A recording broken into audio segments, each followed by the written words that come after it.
El regreso difícil, Cuba, el exilio de la patria que ya no era la misma. Hay regresos que no son viajes, son juicios del alma.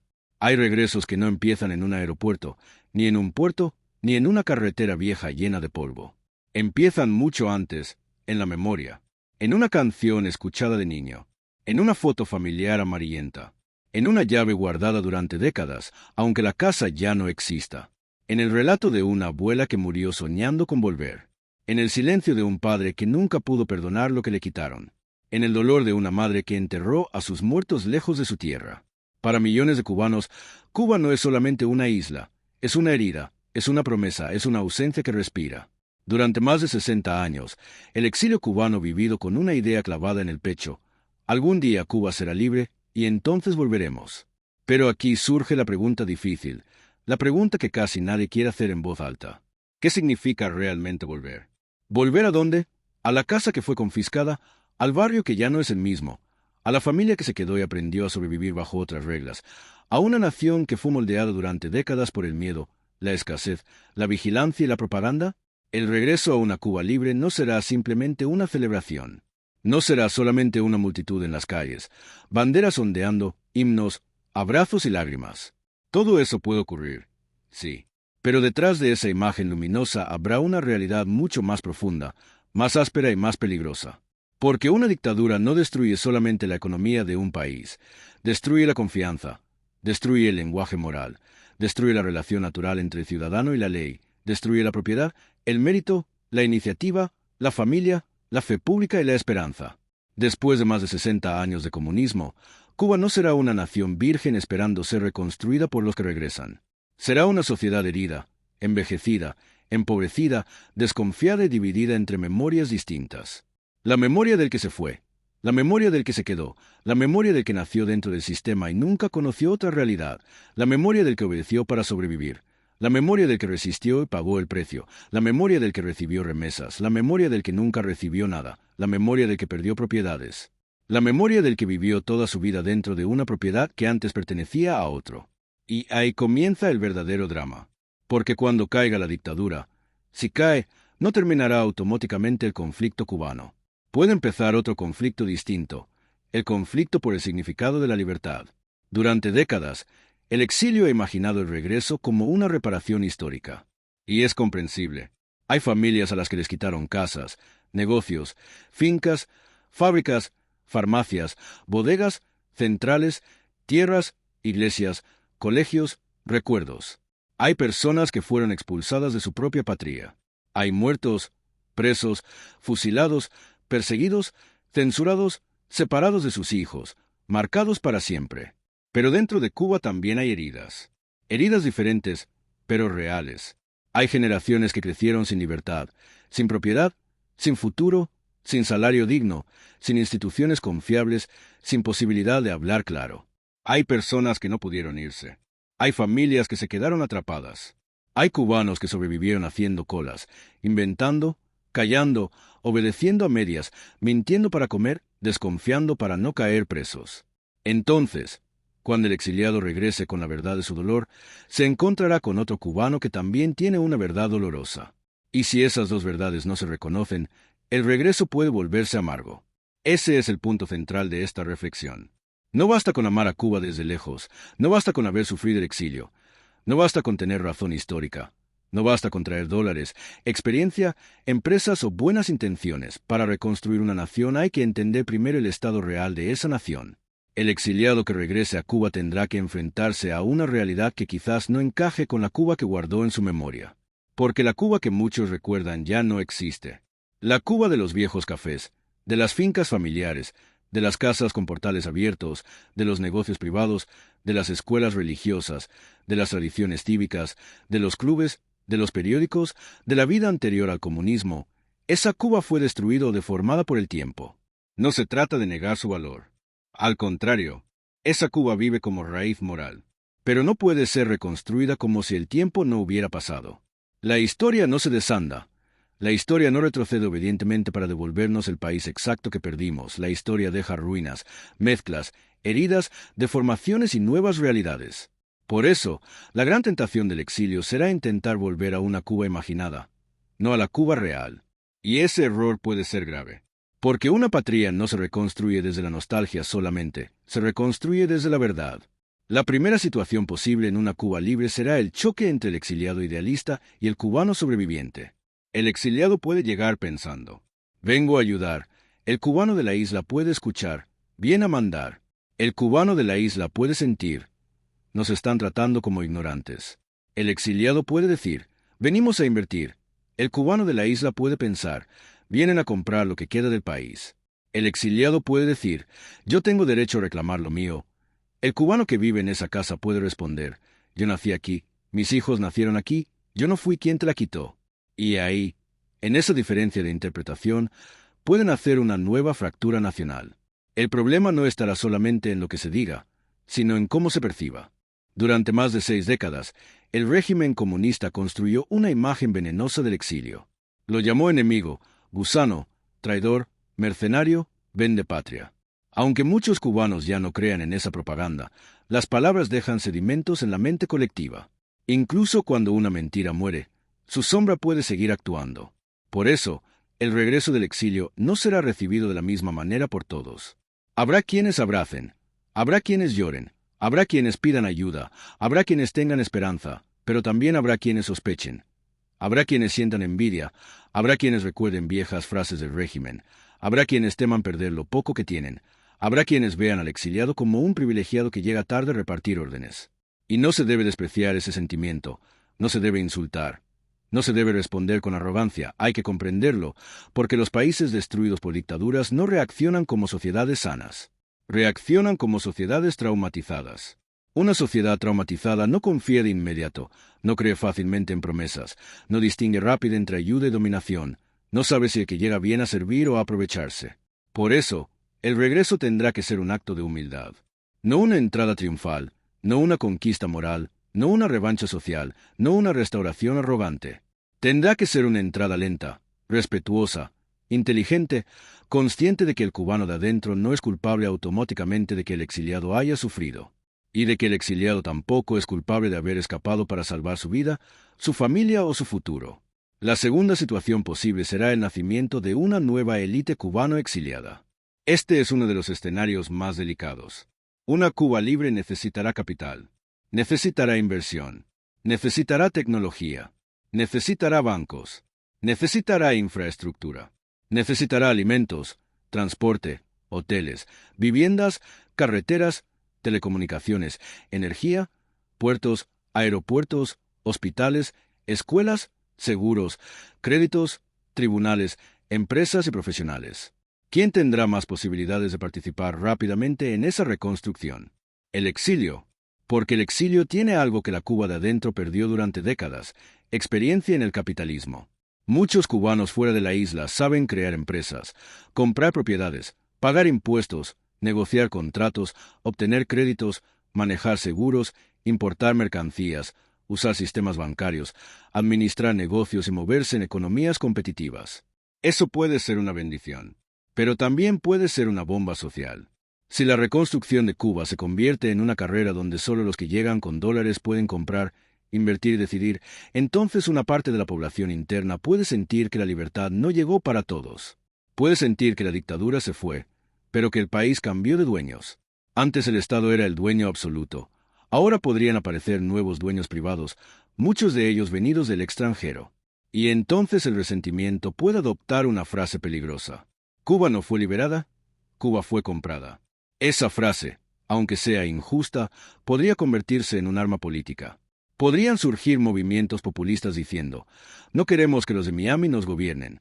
Podrían aparecer líderes oportunistas prometiendo defender al cubano pobre contra los retornados ricos. Podrían los restos del viejo régimen disfrazarse de nacionalismo popular y decir, nosotros advertimos que el capitalismo era una invasión. Ese sería uno de los grandes peligros.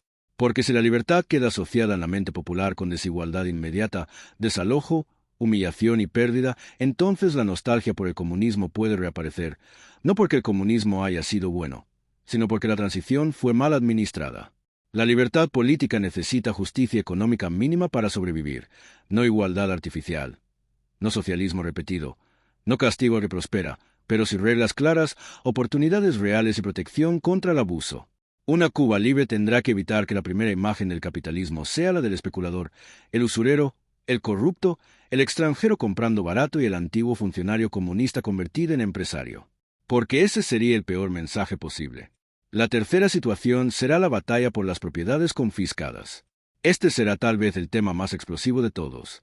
¿Qué hacer con las propiedades arrebatadas por la revolución? Casas, edificios, tierras, fincas, negocios, fábricas, centrales, hoteles, almacenes, clubes, cines, escuelas, farmacias, comercios. Muchas de esas propiedades fueron tomadas por el Estado. Algunas fueron entregadas a otras familias. Otras se deterioraron. Otras fueron transformadas. Otras desaparecieron. Otras están ocupadas por personas que no participaron en la confiscación original. Entonces aparece el dilema moral. Si se devuelve todos los antiguos dueños o a sus herederos, se puede crear un terremoto social. Si no se devuelve nada, se consagra el robo histórico. Si se compensa parcialmente, hará falta dinero que tal vez el país no tenga. Si se crean tribunales especiales, los procesos podrían durar años. Si se improvisa, habrá caos. Si se politiza, habrá injusticia. Un ejemplo simple. Una familia exiliada reclama una casa en La Habana. Esa casa fue confiscada hace décadas. Hoy vive allí una familia que nació en esa vivienda, que nunca tuvo otra, que no sabe dónde ir, que quizás también sufrió bajo el comunismo. ¿Quién tiene más derecho? La respuesta emocional del exiliado será clara. Era de mi familia. La respuesta emocional del ocupante será clara. Es mi hogar. Ahí no basta la ley fría. Tampoco basta la emoción. Se necesitará una arquitectura de justicia nacional. Quizás habrá que combinar restitución, compensación, bonos, arbitraje, protección a ocupantes vulnerables, acuerdos privados, fondos de reparación y reglas que eviten desalojos masivos. Pero lo más importante será reconocer públicamente la verdad. La confiscación fue un acto de violencia estatal. Y al mismo tiempo, muchos ocupantes actuales no son culpables directos de aquel crimen. Si la nueva Cuba no maneja este tema con sabiduría, la propiedad puede convertirse en el primer campo de batalla de la libertad. La cuarta situación será el peligro de los comunistas reciclados. No hay que ser ingenuos. Cuando un régimen largo empieza a caer, muchos de sus funcionarios se preparan para sobrevivir al cambio. Algunos ya tienen información. Algunos tienen contactos. Algunos controlan empresas estatales. Algunos conocen los activos valiosos. Algunos tienen cuentas ocultas. Algunos manejan redes de importación, turismo, energía, transporte, comercio exterior o seguridad.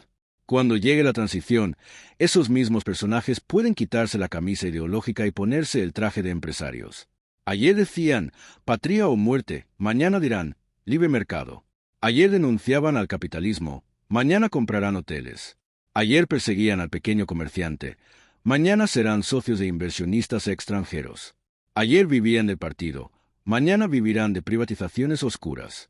Este riesgo es enorme, porque si los antiguos administradores del sistema comunista se apropian de los activos nacionales antes de que existan tribunales, prensa libre y transparencia, Cuba puede pasar de una dictadura ideológica a una oligarquía poscomunista. Sería una tragedia histórica. El pueblo vería que los mismos que le empobrecieron se convierten en los primeros ricos de la nueva etapa. Eso destruiría la confianza en la libertad.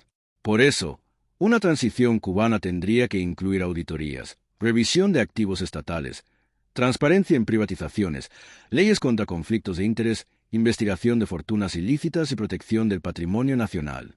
No se trata de perseguir por venganza, se trata de impedir que el crimen se disfrace de emprendimiento. La quinta situación será la crisis de identidad. ¿Quién es el cubano que regresa después de vivir 60 años en el capitalismo? Quizás nació en Cuba, pero se formó en Estados Unidos. Quizás habla español con nostalgia, pero piensa económicamente como norteamericano. Quizás ama la patria, pero ya no entiende sus códigos internos. Quizás recuerda una Cuba que sus hijos no conocen. Quizás lleva una bandera cubana en el corazón. Pero su vida, su casa, su jubilación, su médico, su banco y sus nietos están fuera de Cuba. Entonces, cuando regrese, puede descubrir una verdad dolorosa. Cuba es su patria, pero ya no es completamente su lugar. Y eso no debe entenderse como traición. Es simplemente la realidad del tiempo. El exilio transforma, la distancia transforma, el capitalismo transforma, la libertad transforma, la seguridad transforma, el idioma cotidiano transforma, el contacto con otras leyes, otras instituciones y otra cultura política transforma. Un cubano que ha vivido durante décadas en una sociedad de propiedad privada puede no comprender fácilmente la mentalidad de una persona que ha pasado su vida dependiendo del Estado, temiendo hablar, resolviendo por la izquierda, desconfiando de documentos, fingiendo adhesión política para conservar un trabajo. Y el cubano de adentro puede no comprender al exiliado que habla de créditos, títulos de propiedad, seguros, contratos, hipotecas, inversión, eficiencia, productividad y competencia. Ambos son cubanos, pero no han vivido la misma Cuba. Por eso la reconciliación nacional no será automática. Habrá que construir un idioma común, un idioma moral, un idioma económico, un idioma político, un idioma de respeto. La sexta situación será la tensión entre justicia y perdón. ¿Qué se hará con los represores? ¿Qué se hará con los jueces que condenaron inocentes? ¿Qué se hará con los fiscales que obedecieron órdenes? ¿Qué se hará con los policías que golpearon manifestantes? ¿Qué se hará con los informantes de barrio? ¿Qué se hará con los dirigentes que firmaron expulsiones? ¿Qué se hará con los militares que sostuvieron el sistema? ¿Qué se hará con los censores, los propagandistas, los carceleros, los funcionarios que destruyeron vidas? Este será un dilema moral inmenso. Sin justicia, la libertad nacerá manchada. Con venganza, la libertad puede convertirse en otra forma de violencia. Con impunidad, los verdugos seguirán caminando entre las víctimas como si nada. Con justicia selectiva y transparente, puede abrirse una puerta difícil pero necesaria. La nueva Cuba no podrá encarcelar a medio país, pero tampoco podrá fingir que nada ocurrió. Se necesitará una comisión de la verdad, se necesitarán archivos abiertos, se necesitarán procesos contra responsables mayores, se necesitará reparación moral, se necesitará distinguir entre el que mató y el que cayó por miedo, entre el que dirigió y el que obedeció para alimentar a sus hijos, entre el criminal consciente y el sobreviviente atrapado, entre el oportunista y el ciudadano domesticado por el terror. El exilio tendrá derecho a exigir justicia, pero tendrá que evitar que la justicia se convierta en una sed colectiva de castigo.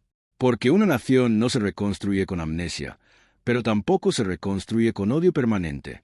La séptima situación será el regreso sentimental. Este será el regreso más íntimo.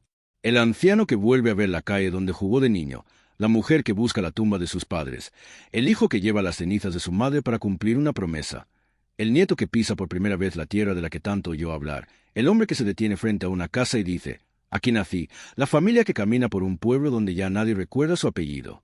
El exiliado que descubre que la patria soñada no huele igual, no habla igual, no lo espera como imaginaba. Ese regreso puede ser hermoso, pero también puede romper el corazón, porque la memoria suele conservar intacto lo que la historia destruyó.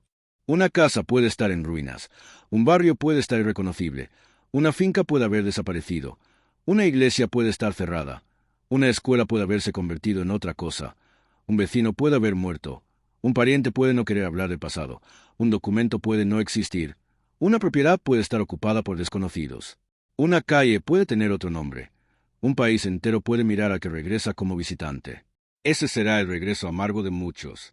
No porque Cuba no sea amada, sino porque el amor no detiene el tiempo. La octava situación será el choque generacional.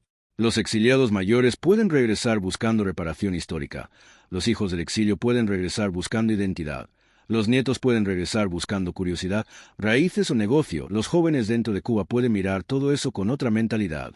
Para muchos jóvenes cubanos de la isla, el problema no será recuperar la Cuba anterior al comunismo. Esa Cuba les queda demasiado lejos. Su pregunta será más inmediata. ¿Puedo vivir mejor? ¿Puedo trabajar sin miedo? ¿Puedo viajar? ¿Puedo comprar una casa? ¿Puedo abrir un negocio? ¿Puedo hablar libremente? ¿Puedo prosperar sin irme? ¿Puedo confiar en algo? Mientras los mayores hablan de memoria, los jóvenes hablarán de futuro. Y si la transición se enfoca demasiado en el pasado sin ofrecer oportunidades concretas a los jóvenes, muchos seguirán emigrando. Entonces Cuba libre podría nacer vacía, con bandera nueva, pero sin juventud suficiente para reconstruirla. Ese sería otro drama. La libertad no puede ser solamente una reparación para los que perdieron, tiene que ser también una promesa para los que vienen. La novena situación será la reconstrucción económica real. Una Cuba libre necesitará mucho más que entusiasmo.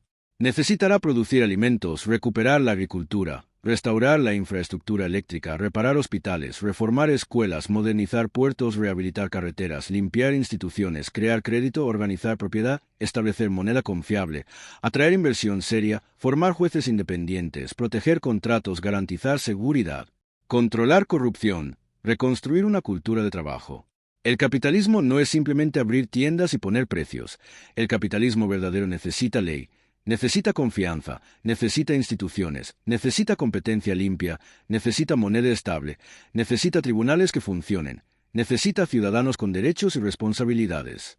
Si se introduce un mercado sin ley, lo que aparece no es libertad económica, sino abuso. Puede aparecer contrabando, puede aparecer crimen organizado, puede aparecer especulación, puede aparecer corrupción privada reemplazando corrupción estatal, puede aparecer un turismo depredador, puede aparecer una economía donde los mejor conectados se enriquecen primero y el pueblo queda mirando desde la orilla. Por eso, el regreso de la diáspora debe venir acompañado de una visión institucional, no solo de dinero. El dinero ayuda, pero el dinero sin justicia puede comprar una nación herida, y una nación herida que se siente comprada termina rebelándose. La 10ª situación será la disputa por la narrativa nacional. ¿Quién contará la historia de la Cuba libre? El exilio dirá: nosotros mantuvimos viva la denuncia. La oposición interna dirá: nosotros pusimos el cuerpo dentro de la isla. Los presos políticos dirán: nosotros pagamos con cárcel. Los jóvenes dirán: nosotros heredamos el desastre. Los artistas censurados dirán: nosotros rompimos el silencio. Los campesinos dirán: nosotros sufrimos el abandono. Los militares reformistas, si aparecen, dirán: nosotros evitamos una guerra civil. Los antiguos funcionarios reciclados dirán: nosotros garantizamos estabilidad. Todas esas voces competirán. La libertad abrirá una lucha por el relato. Y el relato importa, porque quien controla la narrativa controla la legitimidad moral. Si el exilio intenta monopolizar la historia, cometerá un error. Si la oposición interna desprecia el exilio, cometerá otro. Si los jóvenes desprecian todo el pasado, perderán raíz. Si los viejos solo hablan lo perdido, perderán futuro. Cuba necesitará una narrativa amplia. La dictadura fue una tragedia nacional. El exilio fue una consecuencia de esa tragedia. Los que se quedaron también fueron víctimas de esa tragedia.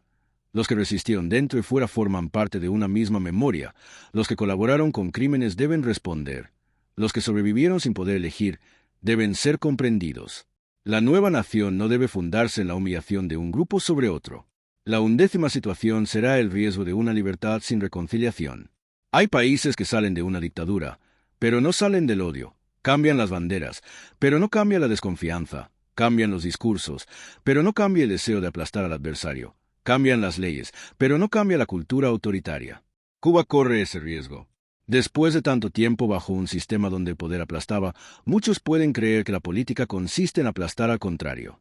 Unos querrán aplastar a los comunistas. Otros querrán aplastar a los exiliados. Otros querrán aplastar a los empresarios. Otros querrán aplastar a los que reclaman propiedades. Otros querrán aplastar a los que piden perdón pero no castigo. Pero una república no se construye aplastando. Una república se construye limitando el poder de todos. La gran tarea de Cuba no será solamente sacar al comunismo del gobierno, será sacar el autoritarismo de la cultura política. Porque puede morir el partido y quedar vivo el hábito de obedecer, puede caer el dictador y quedar viva la mentalidad del caudillo, puede abrirse el mercado y quedar viva la corrupción. Puede haber elecciones y quedar viva la intolerancia, puede regresar el exilio y quedar viva la división. Por eso, el verdadero regreso no será solamente geográfico, será moral. Regresar a Cuba exigirá aprender a convivir con cubanos que piensan diferente. Exigirá aceptar que nadie posee la patria completa. Exigirá entender que Cuba no le pertenece solo a que se fue ni solo a que se quedó. Cuba pertenece también a los que aún no han nacido. La 12ª situación será la posibilidad de un regreso luminoso. Sí, hay riesgos, sí, hay heridas, sí, hay resentimientos, sí, hay peligros. Pero también hay una posibilidad inmensa. La diáspora cubana puede ser una de las fuerzas de reconstrucción más poderosas de la historia latinoamericana si actúa con inteligencia, humildad y visión nacional. Puede traer capital productivo, puede traer conocimiento, puede crear empleos, puede ayudar a modernizar la agricultura, puede reconstruir barrios, puede financiar escuelas, puede abrir medios libres, puede conectar Cuba con mercados internacionales, puede enseñar prácticas empresariales, puede apoyar a emprendedores internos, puede crear becas. Puede formar técnicos, puede ayudar a reconstruir instituciones, puede convertir el dolor del exilio en energía creadora. Pero para eso debe evitar 3 tentaciones. La primera tentación es la arrogancia, creer que por haber vivido en capitalismo se sabe todo. La segunda tentación es la revancha, querer cobrar en una generación todo el dolor acumulado. La tercera tentación es la nostalgia, intentar reconstruir una Cuba que ya no existe. Si el exilio supera esas tentaciones, su regreso puede ser noble. No como dueño, no como juez absoluto, no como salvador, sino como parte de una familia rota que vuelve a sentarse en la misma mesa. La Cuba libre necesitará una frase sencilla, pero profunda. Venimos a ayudar, no a mandar. Venimos a reconstruir, no a humillar. Venimos a reclamar justicia, no a sembrar venganza. Venimos a invertir, no a comprar la dignidad de nadie. Venimos a recordar el pasado, pero también a construir el futuro. Esa actitud puede marcar la diferencia entre un regreso amargo y un regreso fecundo. Porque el problema no será regresar, el problema será cómo regresar. Un regreso sin humildad puede convertirse en invasión emocional. Un regreso sin justicia puede convertirse en impunidad. Un regreso sin reglas puede convertirse en saqueo. Un regreso sin memoria puede convertirse en traición. Un regreso sin futuro puede convertirse en museo. La Cuba libre no debe ser un museo del exilio. Tampoco debe ser una continuidad maquillada del comunismo. Debe ser una república nueva, con raíces antiguas, memoria dolorosa y visión de futuro. Y aquí aparece la gran enseñanza. El hogar no se recupera simplemente volviendo. El hogar se reconstruye. Se reconstruye con leyes, se reconstruye con perdón difícil, se reconstruye con justicia paciente, se reconstruye con inversión limpia, se reconstruye con respeto a que sufrió de otra manera, se reconstruye reconociendo que la patria es más grande que nuestra herida personal. Porque cada cubano lleva una Cuba distinta dentro del pecho. El exiliado lleva la Cuba perdida, el cubano de la isla lleva la Cuba resistida, el joven lleva la Cuba deseada, el preso político lleva la Cuba sacrificada, el anciano lleva la Cuba recordada, el niño llevará la Cuba que seamos capaces de construir. La pregunta final no será si Cuba puede ser libre. La pregunta será si los cubanos podrán soportar la libertad sin destruirse entre ellos. Porque la libertad también exige madurez, exige aceptar que después de la dictadura no viene paraíso, viene el trabajo, viene el desacuerdo, viene el conflicto legal, viene la competencia, viene la responsabilidad, viene la verdad, viene el espejo. Y en ese espejo, el exilio tendrá que mirarse, tendrá que preguntarse, ¿regreso para recuperar lo mío o para ayudar a levantar lo nuestro? ¿Regreso con amor o con superioridad? ¿Regreso escuchando, dando órdenes? ¿Regreso como cubano o como vencedor? ¿Regreso para sanar o para cobrar? Y el cubano de adentro también tendrá que mirarse, tendrá que preguntarse, ¿puedo recibir al que se fue sin verlo como enemigo? ¿Puedo reconocer que el exilio también sufrió? ¿Puedo aceptar que el país necesita capital, conocimiento y apertura? ¿Puedo dejar atrás la propaganda que me enseñaron? ¿Puedo construir junto al que vivió otra historia cubana? Si ambas partes se hacen esas preguntas con honestidad, Cuba tendrá una oportunidad. No una oportunidad fácil, no una oportunidad pura, no una oportunidad sin conflictos, pero sí una oportunidad real. El regreso a Cuba libre será uno de los momentos más complejos de nuestra historia.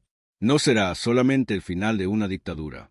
Será el comienzo de una conversación nacional que fue interrumpida por el miedo. Una conversación entre muertos y vivos, entre exiliados y residentes, entre víctimas y sobrevivientes, entre memoria y futuro, entre propiedad y justicia social, entre capitalismo y dignidad, entre dolor y esperanza. Y quizás, si se hace bien, Cuba podrá lograr algo que parecía imposible. Convertir el regreso no en una revancha, sino en una reconstrucción. Pero para eso hay que abandonar el mito. El mito de que todos esperarán al exilio con los brazos abiertos, el mito de que la libertad resolverá todo de inmediato, el mito de que el capitalismo por sí solo cura una nación, el mito de que el pasado puede restaurarse intacto, el mito de que sufrir da derecho a mandar, el mito de que quedarse da derecho a desconfiar de todos los que se fueron.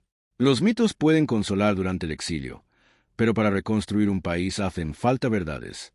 Y la verdad es esta: Cuba libre será una nación en disputa, disputa por la memoria, disputa por la propiedad, disputa por el poder, disputa por la justicia, disputa por el relato, disputa por el alma. Pero esa disputa no tiene que terminar en destrucción. Puede convertirse en una nueva fundación republicana si se acepta que nadie regresa a la misma patria que perdió. El exiliado no encontrará intacta la Cuba que dejó, el cubano de adentro no encontrará intacto al familiar que se fue. Ambos tendrán que conocerse otra vez. Ese será el verdadero regreso. No regresar a la casa, no regresar a la finca, no regresar al barrio, no regresar al pasado. Regresar al otro cubano.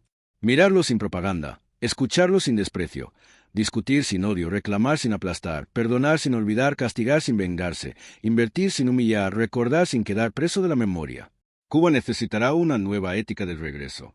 Una ética que diga: la patria no es una propiedad privada de los que la perdieron. La patria no es una excusa de los que la ocuparon. La patria no es un motín de los que tienen dinero. La patria no es un museo de los que sienten nostalgia. La patria no es una prisión de los que temen el cambio. La patria es una responsabilidad compartida. Y esa responsabilidad será enorme. Porque después de tanto dolor, muchos querrán respuestas rápidas. Pero las naciones rotas no sanan rápido. Sanar Cuba tomará años, quizás generaciones. Habrá que reconstruir edificios, pero también confianza. Habrá que abrir negocios, pero también conciencias. Habrá que reparar carreteras, pero también familias. Habrá que devolver derechos, pero también enseñar deberes. Habrá que juzgar crímenes, pero también impedir que el odio gobierne. Habrá que traer inversión, pero también proteger la dignidad del pobre. Habrá que mirar hacia Miami, Madrid, México, Tampa, Nueva Jersey y tantos lugares del exilio, pero también hacia Santiago, Camagüey, Holguín, Matanzas, Pinar del Río, Las Villas, La Habana Profunda y todos los rincones donde la gente resistió como pudo. La Cuba libre no puede ser diseñada solamente desde fuera, tampoco puede ser secuestrada por los de dentro, tiene que nacer del encuentro.